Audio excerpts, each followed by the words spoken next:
फिर हो गई कि कहवा डाली रंगवा डालेला ओढ़नी ओढ़ले बाड़ू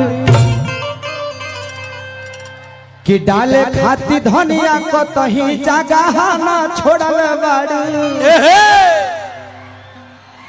कि डाले खाती धनिया को तही जगह ना छोड़ल बाड़ू कि करतानी होली में सावा ओढ़नी ओढ़ले बाड़ू डाली रंगवा चाटा काल ओढ़नी ओढ़ले बाड़ू डाली रंगवा चाटा ओढ़नी ओढ़ले कहवा डाली रंगवा चाटा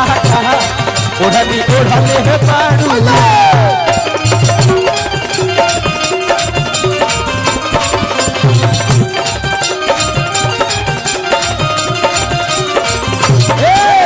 संगे संगे बलमा जाना हो काहे गंगवा के खेत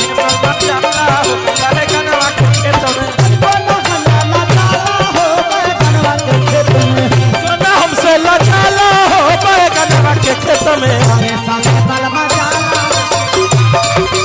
संगे संगे बलमा जाना हो काहे गंगवा के खेत में कहवा डाली रंगवा डालेला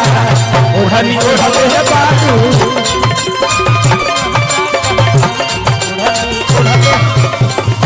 वाह वाह लइकवा कहता